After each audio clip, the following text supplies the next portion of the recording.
Hello, hello, beautiful people. Welcome to the Black Remembering podcast, where we highlight the heavy and the hope. We are wishing y'all a happy Juneteenth all month long.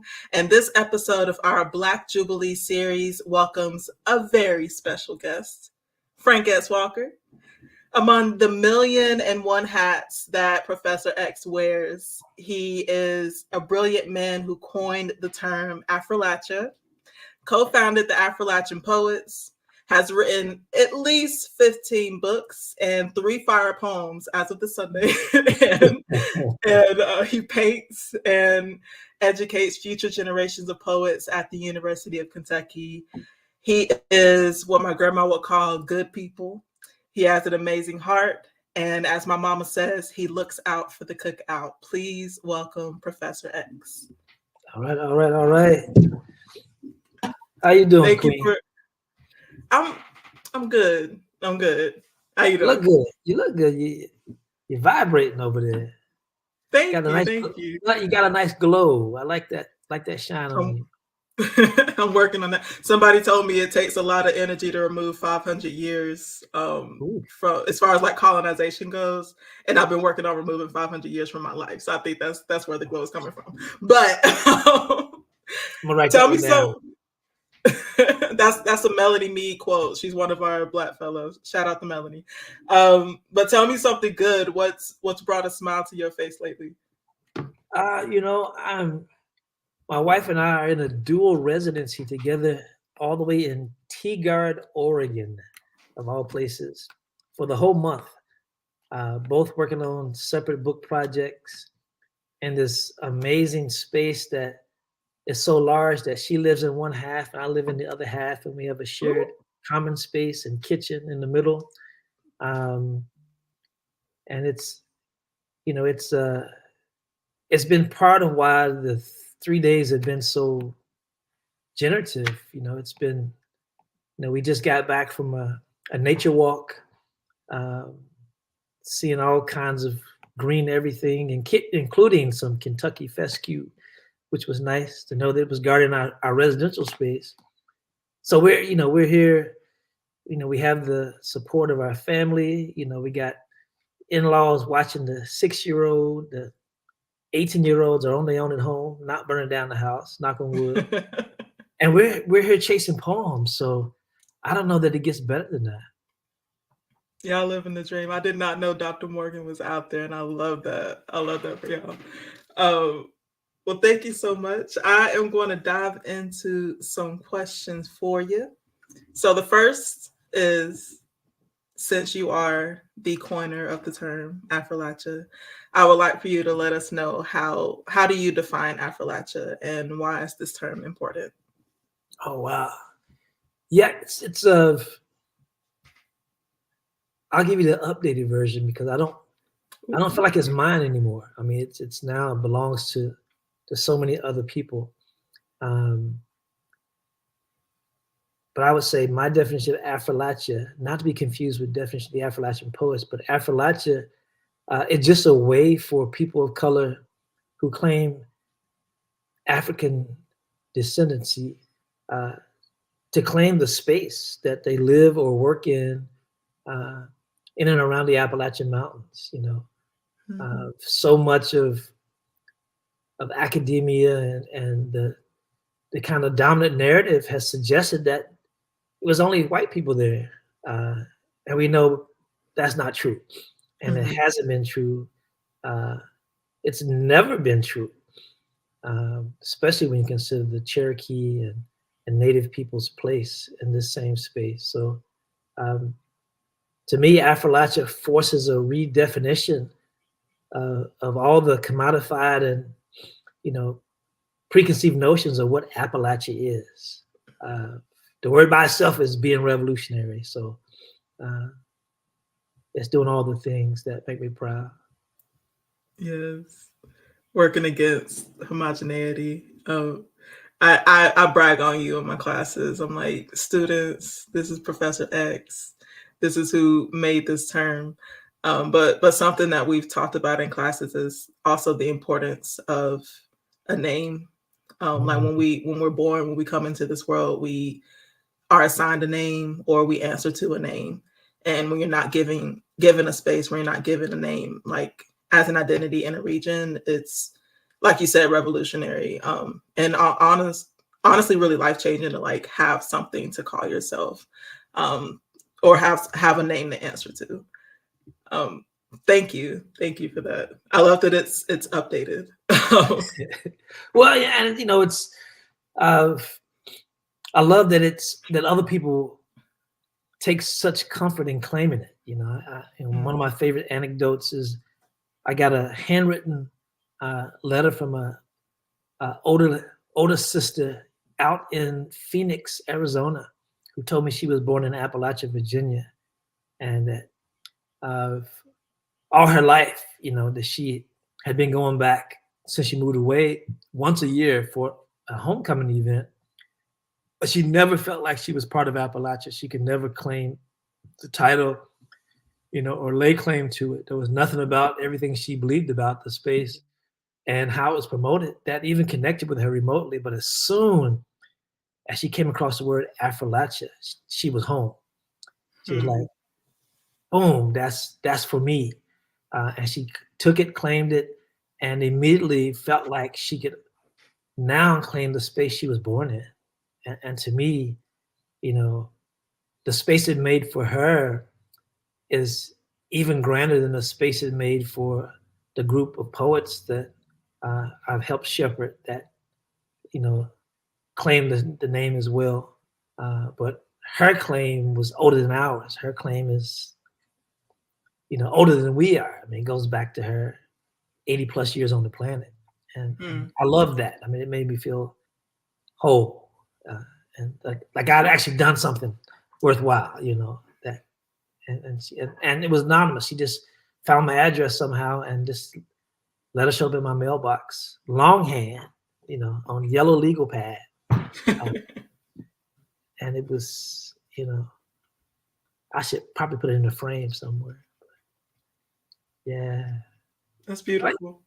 But I think the other thing that it does and has done is that it's given other people permission to do the same thing. I've met individuals who self-identified as Cubalachian, Asialachian, Arablachian, and they recognize the freedom that came with the way we use the word and stepped in it too. And it's something about that kind of communal freedom that's contagious, that really is liberating. And that's, that fits cleanly in the kind of work that I'm committed to, in spite of all my detractors and critics, I'm solely committed to building community in any way possible.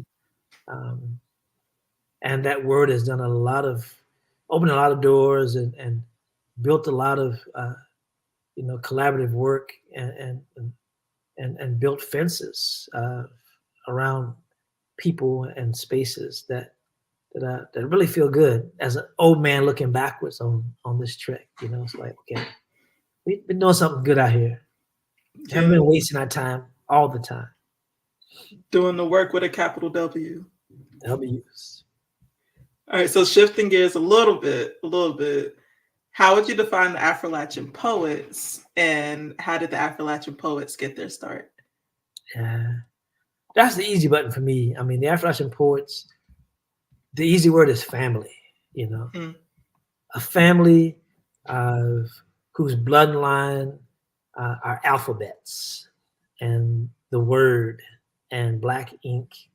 A family that initially gathered around an early opportunity just to write and then share what we wrote with each other. And that was it. I mean, there was nothing bigger than that on our plan. And it was such a, liberating experience that, we started to see each other grow, politically, personally. We were doing the things that families do, becoming uncles and aunts and being best men at weddings and going to funerals and, packing people's stuff up to move them across country. rescuing individuals in fiscal challenge, everything families do. And for me, that's who we were then. That's who we are now. With that kind of extra, I wouldn't call it a burden, but extra opportunity to be known as a literary organization. I mean, some people only know us through our work, which also feels really good because I think about,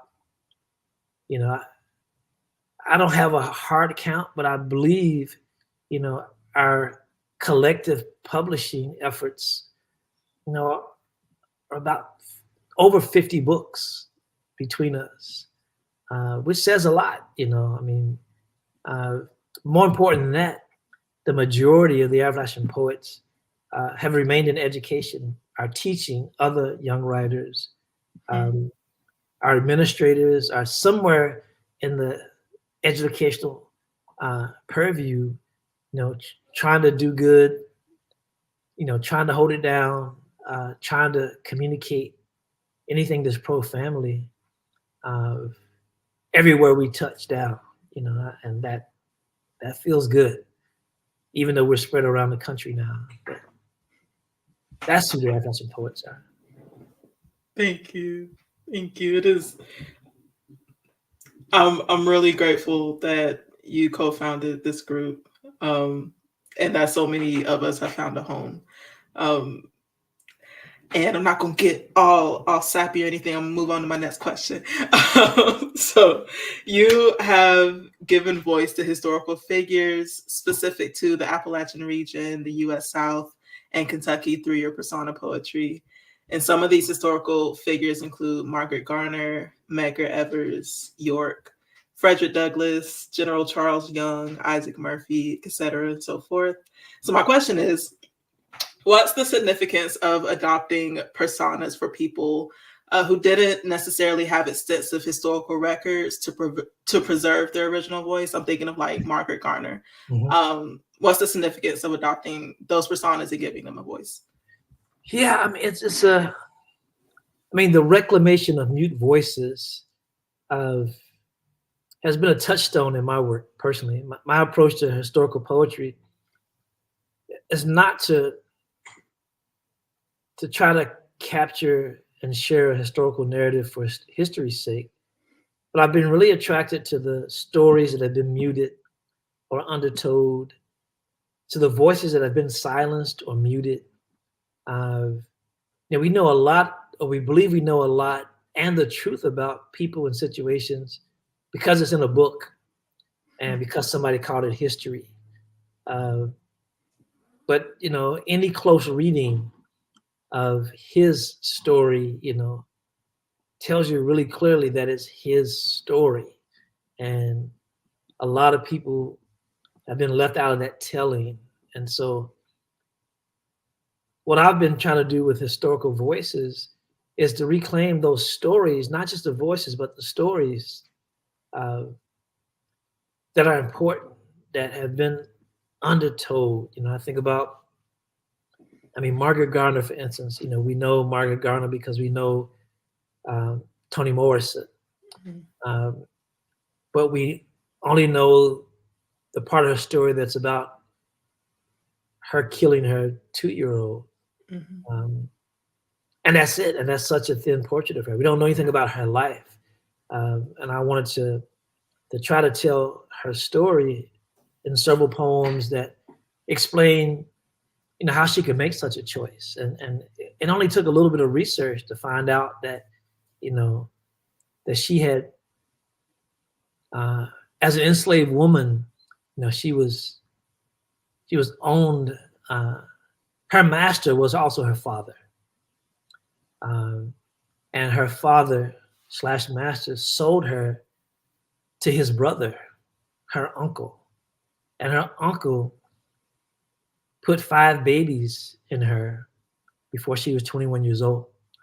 And so the kind of sexual victimization that she had been subjected to as a child for, a fourth of her life, it's something that doesn't show up in those other records. You don't ever hear that part of her story. It's like that she's a potential murderer, and that's it. But I needed to know what would make her want to, snuff out this young life. And I came to the conclusion that, she didn't want that young girl child to have her life. That her life, in her opinion, was just that difficult to live, that it wasn't worth being repeated. And so she was doing her daughter a great service by not having her have a chance to repeat her experience. And so that whole poem is about, the thing that's rarely talked about. We talk about the physical brutality of enslavement and the psychological devastation, but we don't talk about, what all the sexual predator stuff that happened, and how that impacted so many, lives. And there's so many ironies connected to that, and that's what I write about. But I mean, that story is important to me. As a man with 7 sisters and 3 daughters, raised by women, I think we can't shy away from those stories. We can't shy away from those truths. And I accept that as part of my responsibility. I just can't. I'm not here to tell all the hero stories for the sake of heroism. None of those stories are legitimate if you don't include women, the mothers, the sisters, the daughters. Period. I mean, that's my view of the world. However myopic it may appear, I mean, that's just how I approach my work.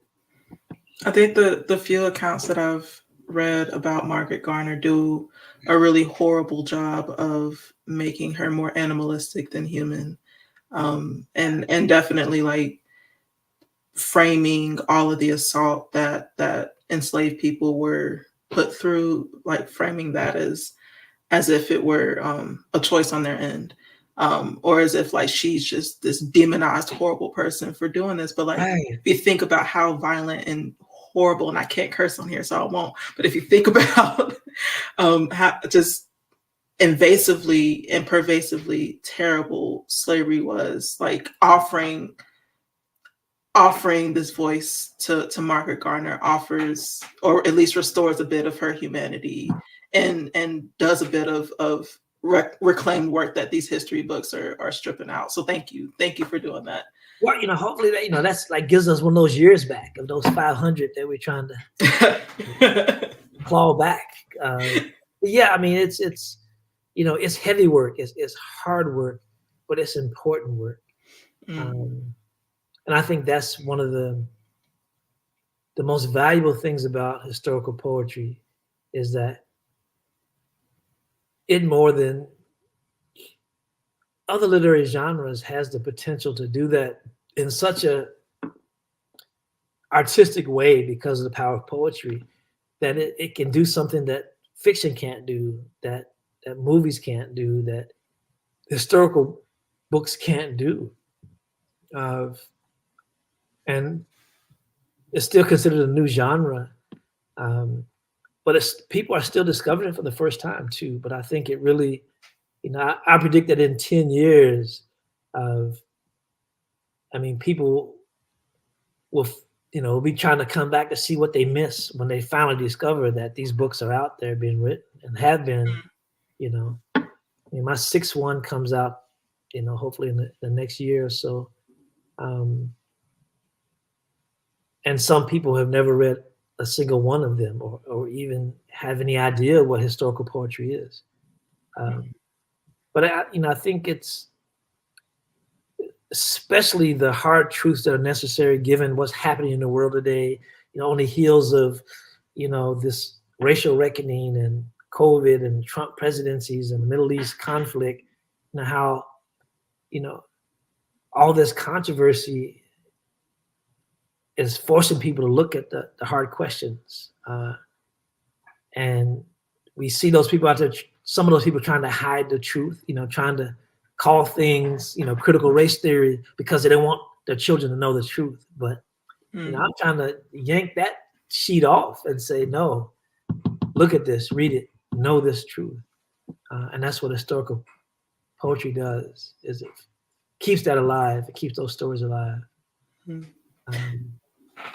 Speaking of historical poetry, you have an upcoming poetry collection coming out.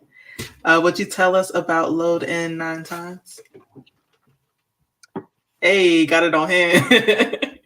This is the galley copy. It's my effort to tell,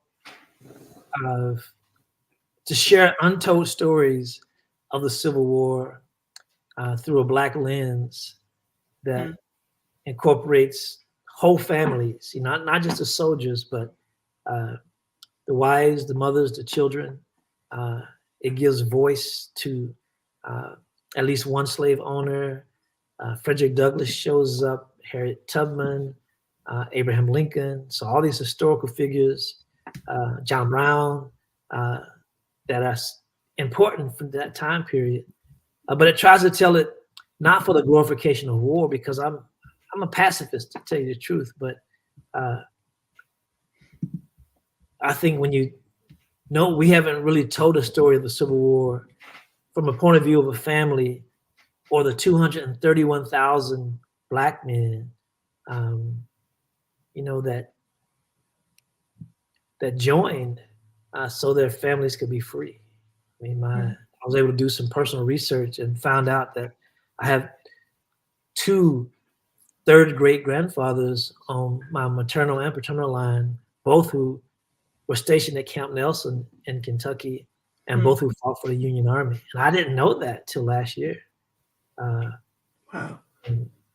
And going through the historical documents and finding out that one of those ancestors left a treasure trove of records connected to trying to get his pension, filing for disability, and being refused over 10 years. And they created this file of 99 pages of trying to get what was due him. And then he died. Then his wife tried to get it. But one of the kind of amazing moments for me was to find these documents and to see that his widow signed her name with an X because she was illiterate. And then to, kind of make that connection that way before me, there was a family member signing their name with an X. Now reaching across time to me, Frank X, and just appreciating the power of that moment. Gave me the chills. I was like, what? Well, just little moments like that, kind of led to trying to create a book that told a really round story. Because people know the kind of general, plot of the Civil War, and that there were 2 sides. But there's so much that people don't know, especially about Kentucky's role and the fact that if not for Black soldiers from Kentucky, the Union may not have won the war. They were losing until they allowed Black men in Kentucky to sign up without consent, and to pay them for it, and to free their mothers and wives and children as soon as they signed their name on the dotted line. Reading about how many men, 15,000 men showed up in 2 months at Camp Nelson, wanting that freedom. And how many battles they fought in, and how, when the war was over, less than a year later, how most of those men stayed on and then became what we now know as Buffalo Soldiers, out west. And so Kentucky's role in that is something nobody ever taught me. It's not taught in Kentucky schools. It's not taught even at the college level. It's unknown, muted, silenced information that's available in a few books. So some people know, the scholars know, but the general public does not. And I'm like, everybody should know these stories, So that's what is driving this book, and it's got some hard stories in there, and it'll probably be banned, That's how you know you're doing it right if your book gets banned. There are things that had to be told of, like, how Kentuckians behaved after the war was over. I mean, imagine 10 years of domestic terrorism being waged against former soldiers just because they now had money and bought their own land and had their own farms, and how many Black families were raped and pillaged and chased off and burned out of their homes because these losers refused to accept defeat. And to carry that battle on for 10 years and have it be supported by institutions in the state, including being armed by the state arsenal, I mean, it's craziness to read this stuff and go, why don't we know about this? Then you think, yeah, I wouldn't tell anybody either. If I was on the other side of this story, I'd keep this quiet, which to me motivates me even more to make sure these stories get told, so I'm looking forward to joining the banned book list. That's all I say. And I'm looking forward to receiving my copy as long as you're at like banned Frank X. Walker. All right, so we are celebrating Juneteenth. That is the Black community's version of a Freedom Day, because July 4th wasn't really for us. So what does Juneteenth mean to you, and how do you celebrate Juneteenth with your family and your community? Well, I'm going to be in Oregon this year, but actually I'm coming back to Kentucky on Juneteenth, flying in for one day to read from this new book for an organization dedicated to teaching Black history in Kentucky. So it's a perfect audience, and I can't wait to share the images that I have from the research and to read some of the poems. For my family, it's a big deal. Of course, it involves usually barbecue and the family gathering, but I think it's become more important now that it's a national holiday, and so more family members can actually be off work, and gather together. I'm one of 11, so my family is very large, and so when we get together, it looks like a family reunion. I mean, it's just Sunday dinner, and in the summertime, we really gather in large numbers and enjoy each other's company because we can be outdoors and nobody's house is big enough to hold all of us, but everybody's yard can do it. So we'll be celebrating. We'll get fireworks early. It'll be like 4th of July. The whole weekend. So I'm looking forward to that.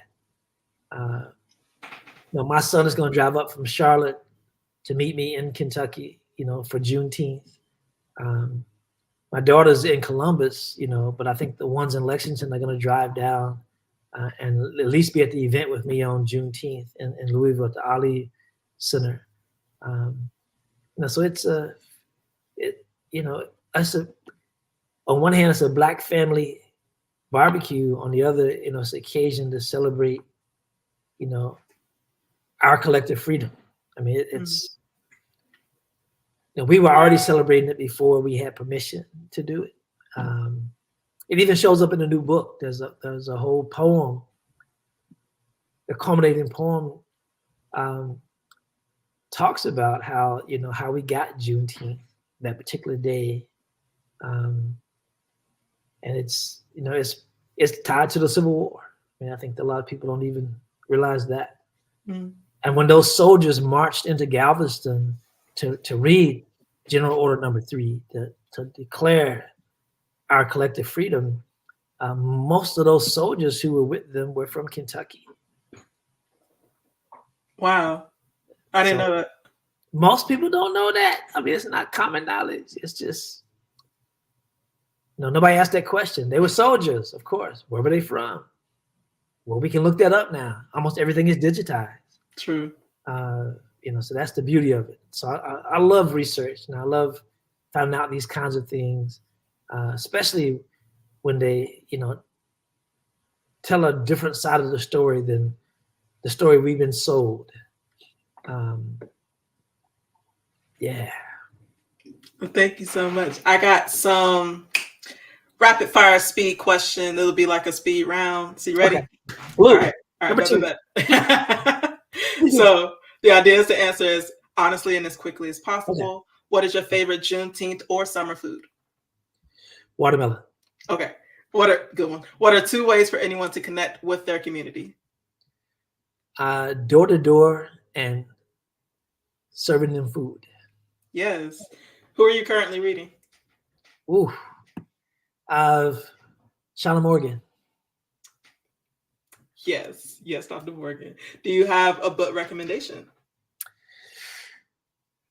Walter Mosley's small new book called Touched. Walter Mosley. Bet. Okay. In addition to Loading 9 Times, what creative projects are you working on? Oh, I'm also writing a collection of poems about the history of Black golf. Okay. And I'm excited because, these poems tell a totally different story of the perception of golf in general and Black golf even. These are not bougie poems. And, the last poem I wrote is called The Ghost of St. Croix. And if you want to hear a different version of golf, look up St. Croix Massacre.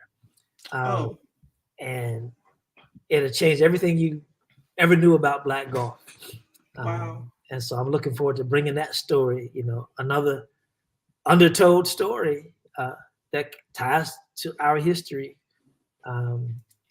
that's also about Black golf, that, to the surface. But yeah. Oof. St. Croix Massacre. I'm gonna look that up. St. Croix Massacre. How do we keep up with you online? The website is the easiest way, but I'm an old man. I try not to live in that space. I raise my head up like a groundhog and try to connect when there's books popping and needing to be shared. But most of the time, I'm just trying to grind out these words and chase my 6-year-old around. Respect. All right, thank you for entertaining that rapid fire round. I like to end each episode by asking our guests to drop some wisdom on us. So let's say an audience member is struggling to envision a future for themselves or for their community. What would you say to that person? I would say, don't try to reinvent the wheel. The solutions you probably need are probably already sitting in a book. And so my go-to response in almost every final question are the same 5 responses that one of my mentors has given in the past, and it is read, read, read, read, and read. All right. Thank you. So, people and gentle people, you heard it here first. If you are looking for a way to envision the future for yourself or for your community, turn to a book. Read, read, read, read, read. I hope y'all carry the wise words of Frank X. Walker with y'all. Thank you so much, Professor X, for joining us today. Peace and blessings, y'all.